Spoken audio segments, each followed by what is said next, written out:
Gloire et louange à toi, Seigneur Jésus-Christ. Gloire et louange à toi, Seigneur. Amen. Amen. Pendant que Papa Bertrand s'approche, nous acclamons le Seigneur. Acclamons le Seigneur. La qualité de Dieu, je voudrais qu'on acclame réellement le Seigneur. Shalom bien-aimés. Shalom. C'est pour nous une joie ce matin de venir dans la présence de Dieu. Et nous aimerions pendant ce temps que réellement le Seigneur puisse parler à son peuple. Je tiens à remercier le Collège des Anciens ainsi que le pasteur pour la confiance qu'il met en notre faible personne afin de communiquer le message de Dieu en ce matin. Et je tiens aussi à remercier toute l'Assemblée ce matin qui prêtera son oreille afin d'écouter ce que Dieu veut pour sa vie, pour son Église, pour l'humanité. Alléluia. Amen.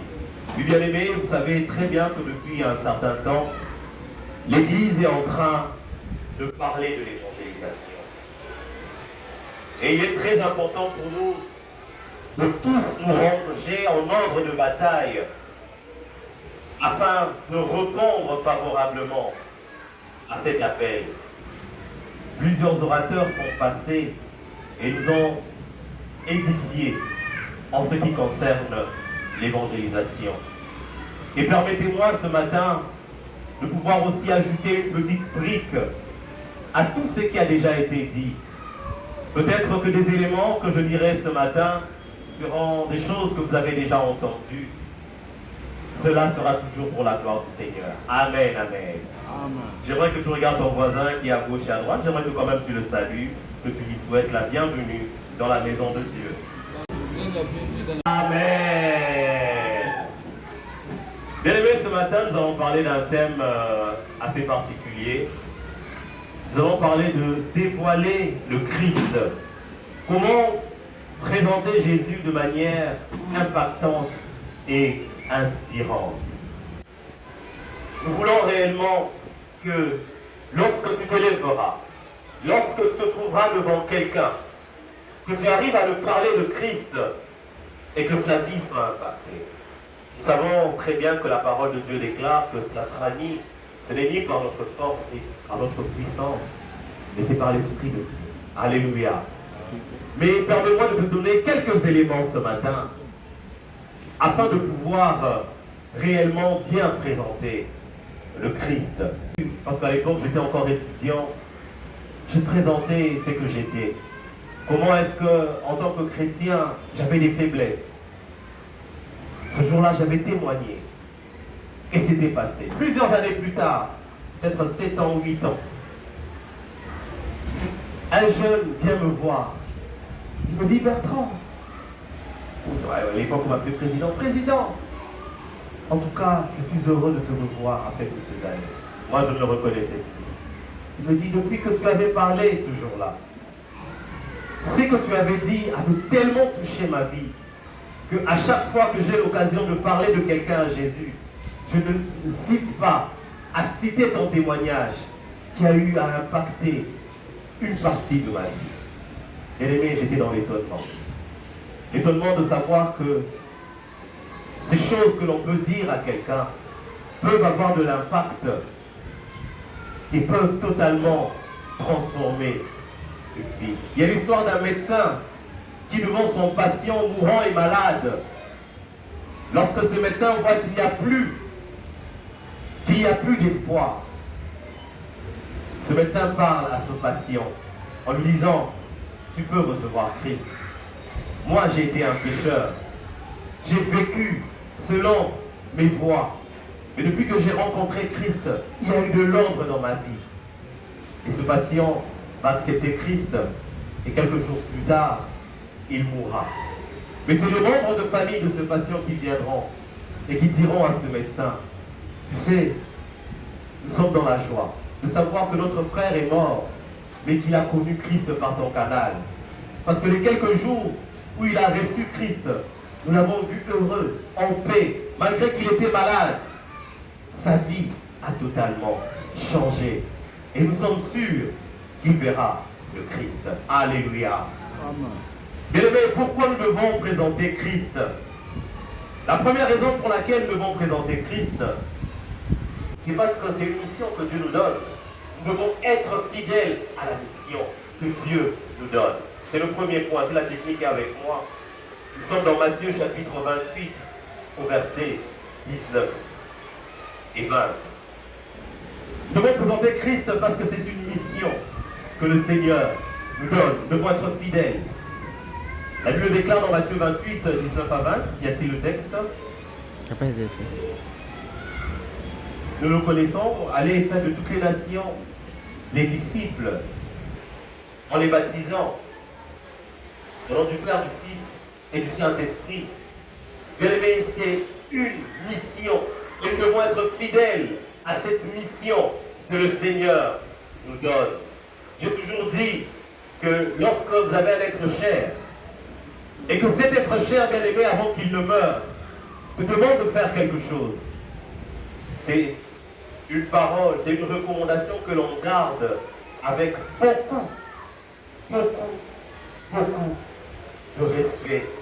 Parce qu'on sait que ce sont les dernières paroles de cette personne que nous avons aimée. Ça peut être un père, ça peut être une mère, ça peut être un frère, une sœur.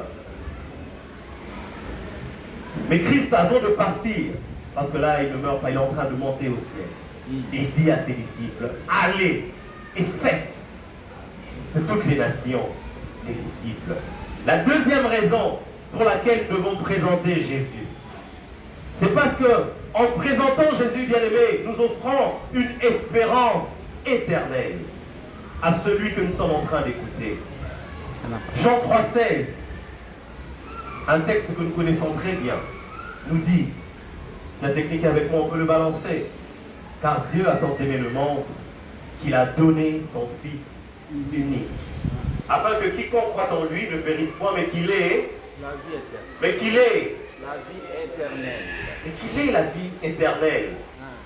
Bien-aimé, en présentant Christ, tu offres à une personne cette opportunité d'avoir la vie éternelle. Amen, amen. Amen. Avoir la vie éternelle. Alléluia. Pourquoi présenter Christ? Troisièmement, c'est parce que présenter Christ offre une direction et un sens. Nous sommes dans Jean chapitre 14, au verset 6. Jésus lui dit, je suis le chemin, la vérité et la vie. Nul ne vient au Père que par moi. Nous sommes dans un monde où les gens sont en train de chercher un sens à leur vie.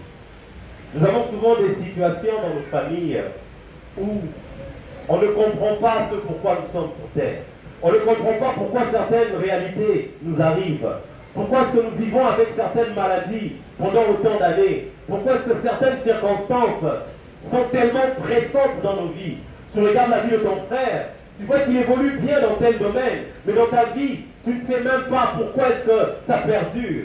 Tu regardes la vie de ta sœur, tu vois qu'elle est stable dans tel domaine de sa vie, mais dans la tienne, les choses sont encore lourdes. Oui, Christ, car la Bible le dit, il est le chemin, il est la vérité, il est la vie. Est-ce que tu peux acclamer le Seigneur? Amen. Enfin, en présentant Christ, l'important c'est que nous apportons la paix et nous apportons la guérison dans les cœurs des gens.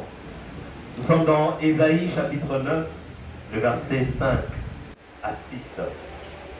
Ésaïe chapitre 9, le verset 5 à 6, si on peut nous l'afficher. Car toutes chaussures qu'on porte dans la mêlée, tout vêtement guerrier roulé dans le sang seront livrés aux flammes pour être dévorés par le feu, le verset 6. Car un enfant nous est né, un fils nous est donné, la domination reposera sur son épaule. On l'appellera admirable, conseiller, Dieu puissant, Père éternel, Prince de la paix. Christ est le Prince de la paix. Alléluia. Amen. Christ est le Prince de la paix. Lorsque tu présentes Christ à quelqu'un, c'est la paix que tu es en train de l'offrir. Une paix sur cette terre et bien sûr une paix éternelle. Voici les quelques raisons pour lesquelles nous devons présenter Christ. Il y en a tant, mais j'ai voulu te donner ces 4 raisons. Alors entrons dans le vif de notre sujet. Comment présenter Christ de manière impactante et de manière inspirante? Nous allons nous baser sur l'histoire de Paul dans Actes chapitre 17, le verset 16 à 34. Et j'aimerais que nous puissions tous soutenir jusqu'au 34e verset. C'est un long texte, mais permettez que nous puissions le lire afin de comprendre ce que le Seigneur veut pour nous en ce matin. Actes chapitre 17 à partir du 15e verset. Nous lisons au nom de Dieu. Apporter le désordre où il prêchait, et on l'a fait fuir. Il se retrouvait à Athènes, d'où le texte que nous avons lu commence par là. Et il arrive à Athènes, et arrivé à Athènes, il constate quelque chose de bizarre. Le verset 16 et 17 nous le dit. La Bible dit que pendant que Paul les attendait à Athènes, son esprit était profondément indigné à la vue de cette ville pleine d'idoles. Il était indigné parce qu'il s'est retrouvé dans une ville pleine d'idoles. Dans une ville où il y avait plusieurs dieux. Alors, son cœur était indigné. D'où la première orientation que je vous donne. Pour présenter Christ, bien-aimé, nous devons présenter Christ avec zèle et avec compassion. Présenter Christ avec zèle et avec compassion. Parlons de la compassion, bien-aimé. Paul a eu compassion. Son cœur s'est irrité. Il n'a pas compris comment dans une ville, il peut y avoir plusieurs idoles. La compassion est un sentiment qui nous pousse à partager la souffrance de l'autre. Paul a commencé à compatir. Il a eu pitié de cette ville. Aujourd'hui aussi, nous sommes ici à Kinshasa, où il y a des gens et des personnes qui ont plusieurs idoles. Nous sommes dans les milieux où nous vénérons des choses que le Seigneur n'approuve pas. Quelle doit être notre attitude? Nous devons avoir un cœur rempli de compassion lorsque nous voyons toutes ces choses qui n'honorent pas le Seigneur. Alléluia. Amen. Paul a été indigné dans son cœur. Cœur de pitié. Nous devons avoir pitié, Paul.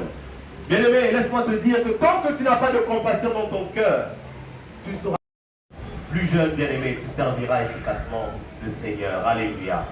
Alléluia.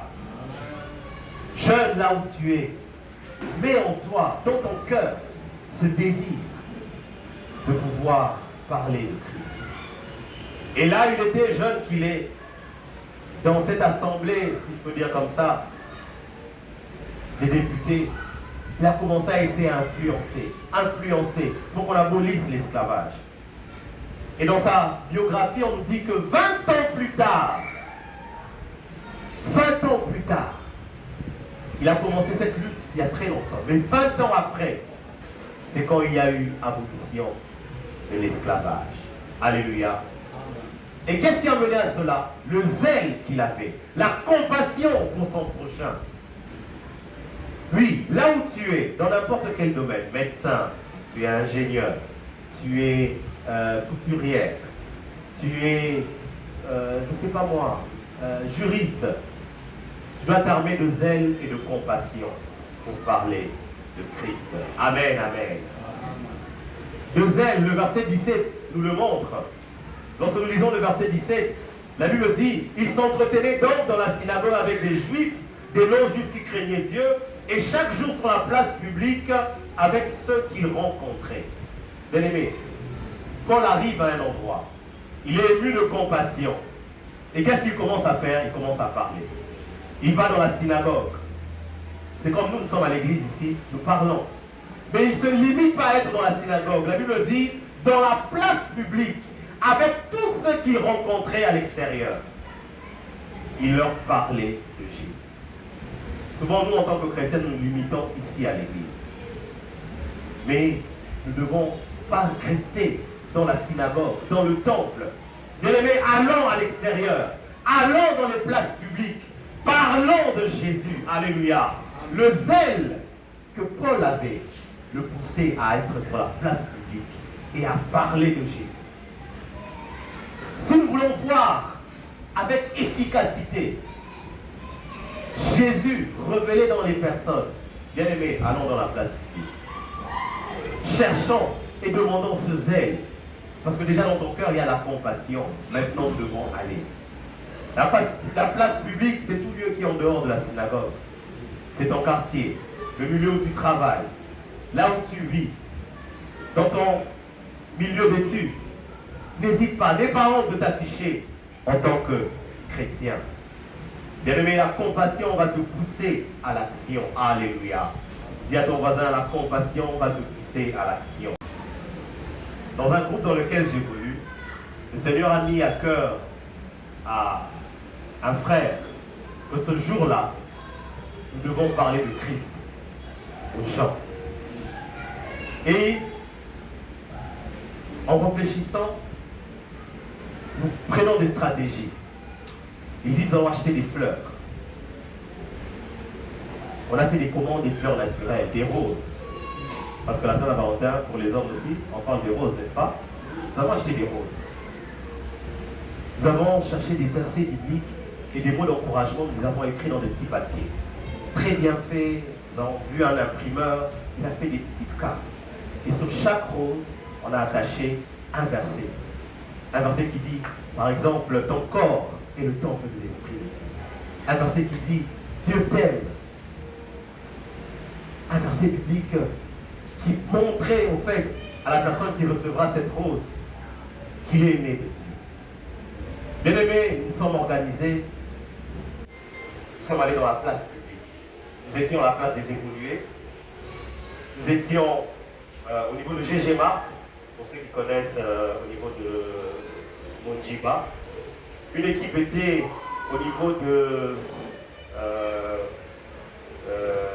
l'ISP. On s'est déployé comme ça en 4, 5, 6 équipes. Très bien habillés, en costume, cravate. Nous avons dit aux sœurs et aux mamans qui nous accompagnaient, soyez bien habillés.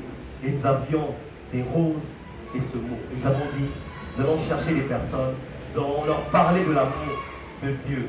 Lorsque le monde célèbre l'amour à sa manière, nous ce jour-là, nous allons parler de l'amour de Jésus. Bien aimé, le monde a besoin d'entendre Jésus. Amen, amen. Nous avons vécu une expérience unique. La personne qu'on voyait, avant même des fois quand on aborde une personne, les gens nous voyaient avec plusieurs roses, des cartes. C'est quoi? C'est gratuit. Eux-mêmes, les gens venaient vers nous. Et nous leur disons, Jésus t'aime. Aujourd'hui, le monde célèbre la Saint-Valentin. Mais nous voulons te dire que Dieu t'aime au-delà de ce que le monde peut te donner. Peut-être aujourd'hui, tu n'as pas reçu une rose de ton conjoint, de ton fiancé. Tu as peut-être un petit ami, une petite amie. Nous ne sommes pas dans ça. Cette rose symbolise tout simplement que Dieu t'aime. Ce jour-là, plusieurs personnes ont donné leur vie à Jésus. Amen, amen. Est-ce que tu peux acclamer le Seigneur? Nous avons vu comment les gens avaient soif, attirés peut-être par cette rose. Nous, notre message était tout simplement de dire, Dieu t'aime, donne ta vie à Jésus. Tu auras un véritable amour auprès du Seigneur et non auprès des hommes. Et ça marchait. Alléluia. Alléluia. Tu dois être muni de zèle. Tu dois être muni de compassion. Parce que le zèle, bien-aimé, t'ouvrira des portes inattendues. Amen, amen, amen, amen. Alléluia. Bien-aimé, la deuxième orientation que j'aimerais te présenter par rapport à présenter Jésus avec un pacte de manière inspirante, il faudrait présenter Jésus en se basant sur des points culturels. Nous sommes au verset 21 et au verset 22, 23. Je vais le lire. Acte du dieu Arès. Nous savons que les Grecs, les Athéniens, vénéraient des dieux. Et il y avait un dieu qu'on appelait le dieu Arès. Et le dieu Arès était le dieu de la guerre. Pour ceux qui connaissent la mythologie grecque et ainsi de suite. Et vous allez voir que là, dans cette colline d'Arès, c'est là où il y avait des philosophes, C'est là où il y avait des gens intelligents, des preneurs, ceux qui prenaient des décisions dans cette ville d'Athènes. Donc, on enlève Paul de la place publique et on l'emmène dans cet endroit où des décisions sont prises. J'aimerais dire à quelqu'un, le zèle que tu as t'ouvrira des portes. Amen, amen. Si tu es zélé pour Christ, tu atteindras des niveaux peut-être que tu n'as pas encore calculés. Alléluia. Paul quitte la synagogue, il va à la place publique, et de la place publique, on l'emmène dans ses conseils des sages. Là, à l'aéropage, c'est comme si il se retrouvait, je ne sais pas moi, on peut prendre ça comme la Cour constitutionnelle, là où on prend des décisions. Dans les endroits où il y a des députés, des sénateurs, ils ont dit, on veut t'écouter, parle-nous d'abord. Parce qu'on t'entend dire des nouveautés, des choses que nous n'avons pas encore entendues. Bien aimé, si tu es zélé pour Christ, les portes s'ouvriront devant toi. Alléluia. Amen. Et tu peux accéder et atteindre des endroits que tu ne penseras pas. Et je peux te rassurer, même toutes ces personnes qui sont dans des hauteurs, toutes ces personnes qui sont haut placées, ils ont besoin d'entendre Jésus. Alléluia. Amen. Ils ont besoin d'entendre Jésus. Alors sois zélé seulement. Amen. Amen. Sois zélé seulement. Alléluia. Amen. Et alors Paul est en train de voir que ces personnes ont érigé un autel. Et ils ont inscrit sur cet autel-là à un Dieu inconnu. Et Paul se base sur ce qu'il voit pour leur parler de Jésus. Voilà pourquoi je dis présenter Jésus en se basant sur des points de culture. Aujourd'hui, évangéliser demande que le Seigneur nous inspire, mais aussi qu'on multiplie de nouvelles stratégies. Alléluia. Amen. Alléluia. Amen. Paul s'est basé sur ce qu'il a vu dans cette ville pour parler de Jésus. Nous aussi, bien-aimés, nous pouvons nous baser sur ces choses que nous voyons tout autour de nous, afin de créer un parallélisme et de parler de Jésus. Paul a remarqué que les Athéniens avaient une culture de curiosité. Ils étaient en train d'aimer des choses qui sont curieuses, des choses qui sont nouvelles. Et il s'est basé parce qu'ils étaient, on peut dire entre guillemets, ouverts d'esprit. Et Paul est passé par là pour leur parler de Jésus. Mais j'aimerais quand même aussi dire à quelqu'un de faire attention. Aujourd'hui, il y a un vent qui est en train de circuler dans le monde. J'aime la Bible qui dit ne nous conformons pas au siècle présent. Alléluia. Amen. Alléluia. Amen. Les Athéniens étaient des gens qui aimaient des choses nouvelles. Nous aussi, dans ce monde, bien aimés, nous commençons à être des personnes qui aiment toujours ce qui est tendance. Alléluia. Amen. Des choses qui sont toujours à la page. Aujourd'hui, malheureusement, bien aimés, nous sommes poussés à consommer toujours ce qui est nouveau, ce qui est frais, ce qui est dernier cri, ce qui est à la mode. C'était ça la culture des Athéniens. Faisons attention, parce que des fois ces choses peuvent nous dérouter de la voix de Dieu. Alléluia. Amen. Voilà pourquoi les Athéniens commencent même à écrire, à mettre des dieux. Ils vénèrent un Dieu qu'ils ne connaissent pas. Ils ne connaissent pas son origine, il vient d'où, ça va où, ils ne connaissent pas. Mais ils vénèrent un Dieu pareil. Bien-aimés, attention à tout ce qui est à la mode. Attention au vent de ce siècle. Ça peut te désorienter et te détourner de la parole de Dieu. J'aimerais peut-être, et au contraire, te présenter la parole de Dieu, la Bible. La Bible, bien qu'elle est vieille, bien qu'elle date, bien qu'elle est peut-être ancienne, laisse-moi te dire qu'elle traite tous les problèmes actuels. Alléluia. Amen. Alléluia. Amen. Cette Bible, cette parole de Dieu, elle parle de l'amour. Elle parle de la paix. Elle parle de la justice de Dieu. Elle parle de toutes ces choses qui me dérangent. Alléluia. Amen. Alléluia, bien-aimé. Est-ce que quelqu'un est avec moi ce matin? Amen. La Bible, bien qu'elle est vieille, bien qu'elle est ancienne, elle traite les problèmes actuels. Et elle traitera tous les problèmes futurs. Hébreux, chapitre 4, au verset 12, nous le dit. Car la parole de Dieu, elle est vivante. Dis avec moi, elle est vivante. Elle est efficace. Dis avec moi, efficace. Elle est plus tranchante qu'une épée quelconque à deux tranchants, pénétrant jusqu'à partager âme et esprit, jointure et moelle. Elle juge les sentiments et les pensées du cœur. Amen, amen, amen, amen. Oui, bien-aimé, présente la parole de Dieu. Troisièmement, pour présenter Christ, comment présenter Christ de manière inspirante? Bien-aimé, le verset 24 et 25 nous le montre. Nous devons présenter Jésus comme le Créateur et le Seigneur de tout. Le verset 24 et le verset 25 de Actes 17. La Bible dit, le Dieu qui a fait le monde et tout ce qui s'y trouve est le Seigneur du ciel et de la terre. Il n'habite pas dans des temples faits par des mains d'hommes. Il n'est pas servi par des mains humaines, comme s'il avait besoin de quoi que ce soit. Lui qui donne la vie, toute la vie, le souffle et toutes choses. Là, c'est Paul qui parle à ses Athéniens. Il présente Dieu comme étant le créateur de toutes choses. Psaume chapitre 19, le verset 1. Si on peut nous l'afficher. La Bible dit au chef des chantres de Psaume de David, les cieux racontent la gloire de Dieu, l'étendue manifeste l'œuvre de ses mains. Bien-aimé, lorsque tu présentes Christ, dis à ton interlocuteur qu'il est le créateur du monde. Il est le créateur de toutes choses. Des choses visibles et des choses invisibles. Il suffit de contempler la nature pour comprendre qu'il y a un Dieu derrière tout ce que nous voyons. L'homme, tellement qu'il est limité, il ne peut que s'inspirer de la nature. Bien-aimé, pour présenter Christ. Alléluia. Plutôt, il peut que s'inspirer de la nature pour créer, pour inventer. Amen, amen. L'homme, il n'y a rien que ce que fait l'homme qui vient de sa propre tête. Il est obligé de s'inspirer. S'inspirer des animaux. S'inspirer de ce que Dieu a créé. En faisant quelques recherches, j'ai cru comprendre que lorsque nous voyons l'avion, d'après vous, l'homme s'est inspiré de quoi pour créer un avion?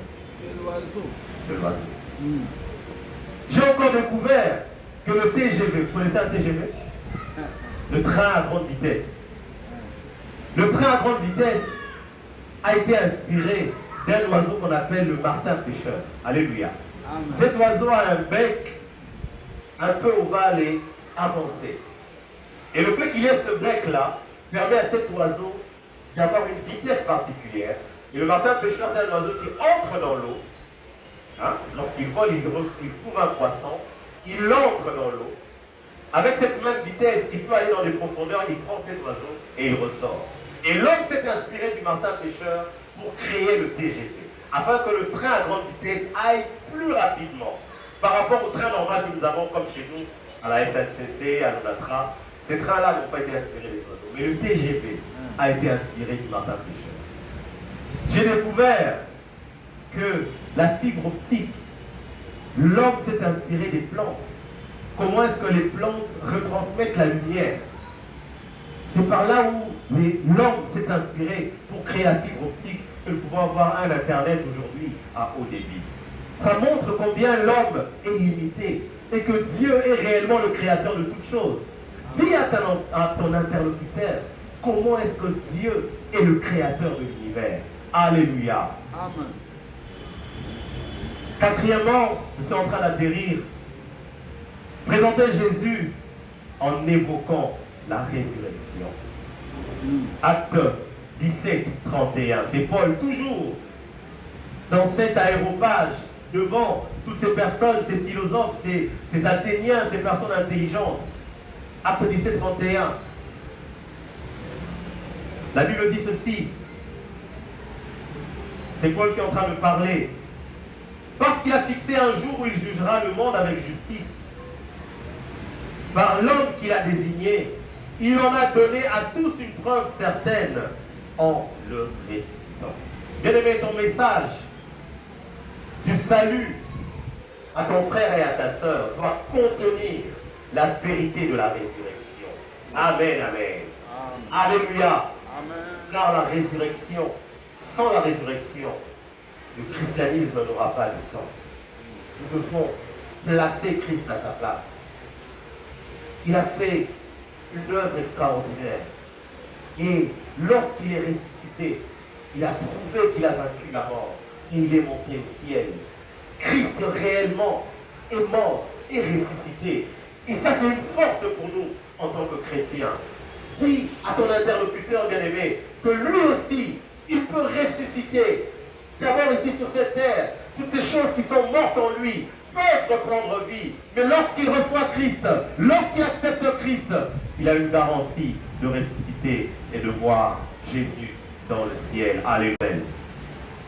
C'est un Américain qui était athée et qui ne connaissait pas Jésus. Sa femme a eu à être convertie et accepter le Christ. Mais lorsqu'il a vu sa femme accepter Christ, il n'était pas convaincu. Alors, journaliste de son état, qu'est-ce qu'il a fait? Il a commencé à faire des investigations.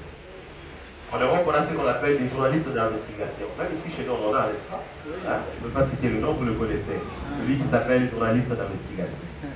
En Europe, en Amérique, aux États-Unis, M. Lee a commencé à faire des investigations, car il voulait prouver à sa femme que Christ n'a jamais été ressuscité et qu'il n'est pas dit. Bien aimé, l'histoire nous raconte que ce monsieur Lee, plus il avançait dans ses investigations, il a fouillé tous les manuscrits anciens, il a fouillé tous les récits, il est allé dans ces pays où Christ est passé, dans les traces de Jésus.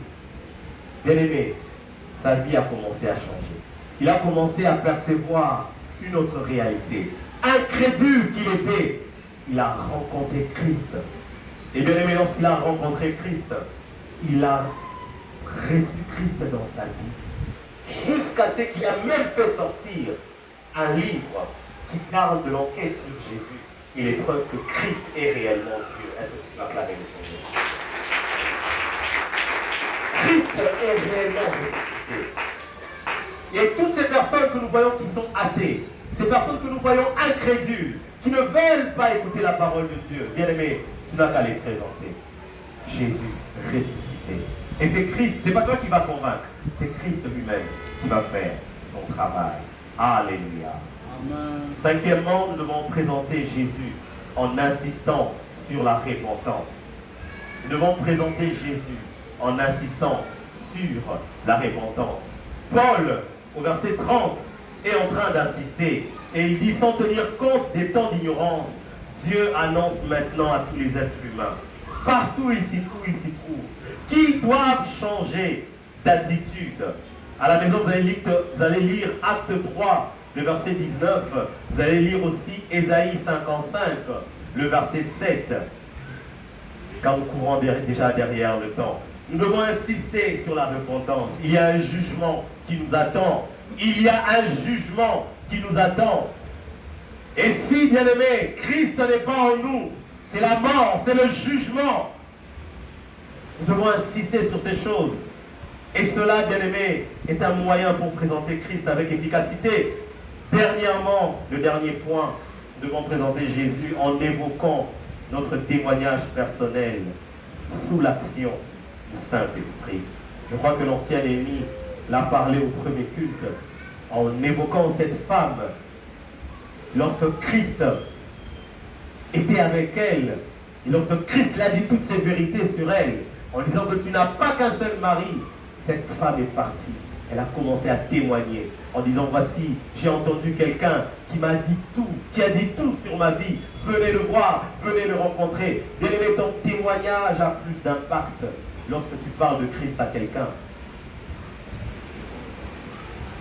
Comment veux-tu présenter Christ à quelqu'un alors que toi-même tu n'as aucune expérience avec Dieu? Bien aimé, cherche en toi ce que Dieu a fait. Et parle de ce que Dieu peut faire dans ta vie. Présentons Christ, bien-aimé, avec notre témoignage personnel sous l'action du Saint-Esprit. Nous allons lire dans nos maisons Jean 16, le verset 13, 1 Thessaloniciens chapitre 1, le verset 5. Nous allons lire tous ces textes à la maison. Mais j'aimerais, bien-aimé, t'inviter à t'incliner en prière. Je t'ai présenté quelques éléments qui peuvent t'aider Parce que nous sommes dans un moment où nous évangélisons. J'aimerais te dire, bien-aimé, quitte ta zone de confort. Quitte ta zone de confort. Enlève ta casquette, tes galons, en disant non, moi je suis X, je suis Y dans cette société. Je ne peux pas parler à un inconnu, je ne peux pas approcher un inconnu. Non, Paul nous montre que toutes ces personnes ont besoin d'entendre parler de Jésus. Mais quittons l'église pour aller à l'extérieur afin de parler de Jésus. Le pasteur l'a annoncé il y a quelques semaines. Nous allons faire des campagnes dans les poules. Nous allons nous déployer pour parler de Jésus. Bien aimé, que ce soit une occasion pour toi, pour t'engager, pour te dire oui, je suis prêt. Oui, je vais essayer et tenter cette expérience. Je vais essayer d'aller et de parler en oubliant qui je suis,